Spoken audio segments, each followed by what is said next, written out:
Hey, K. Franklin Colts. This morning I'm coming to you from our gym office. A little bit different than our normal green screen backgrounds. But today's book, today's lesson is entitled, What Do You Do with a Chance?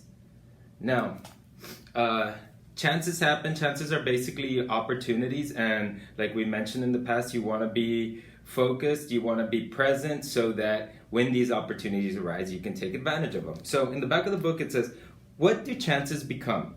New friendships, exciting opportunities, and daring discoveries. Chances are invitations to grand adventures, tickets to unforgettable experiences, and doors to whole new worlds. Chances help you see who you are, what you want, and where you want to go. So, what will you do with your chance? Now that's up to you.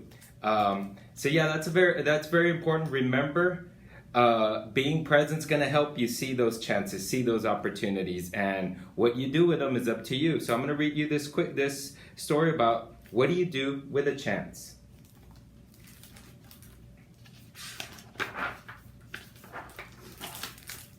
One day I got a chance. It just seemed to show up. It acted like it knew me, as if it wanted something. I didn't know why it was here. What to do with it? What do you do with a chance? I wondered.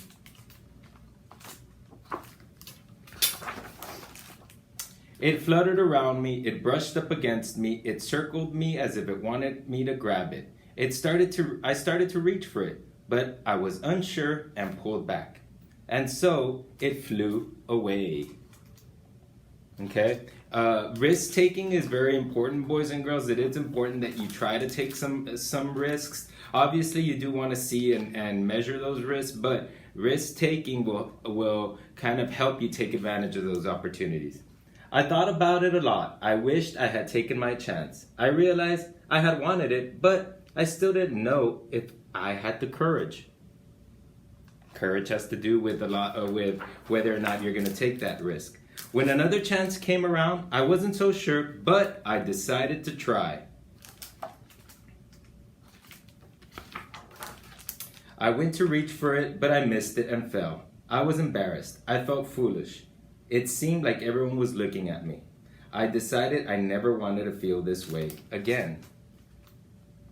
Okay? A lot of us feel that way sometimes when things happen and we get embarrassed. So after that, whenever a chance came along, I ignored it. And the more I ignored them, the less they came around. And I think that the character in here, the reason they're not coming around, it's not that they're not coming around, it's I think he just doesn't notice them anymore because of his feelings after that embarrassing moment. Until one day I noticed that I hadn't seen a chance in quite a while. It was as if they had all disappeared. I started to worry. What if I don't get another chance? I know I acted like I didn't care, but the truth was I did. I still wanted to take a chance, but I was afraid, and I wasn't sure if I would ever be brave enough.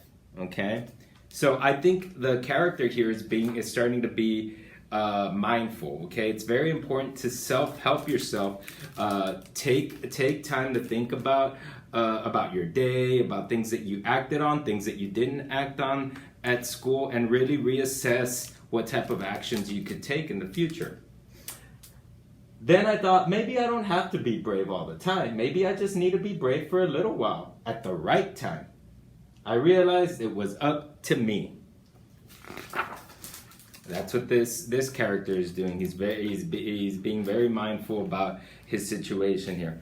I promised myself that if I ever got another chance, I wasn't going to hold back. If I got another chance, I was going to be ready. Then, one seemingly ordinary day, I saw something shining far off in the distance. Is it possible? I hoped. Could this be my chance? I had to find out. I ran as hard and as fast as I could toward it. I don't know how to explain it, but the second I let go of my fears, I was full of excitement.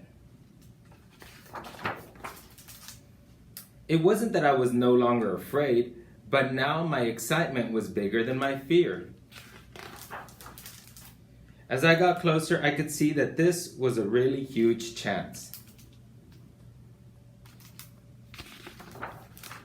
But this time I was ready. As it came by, I reached out and grabbed it. I held on with all my might.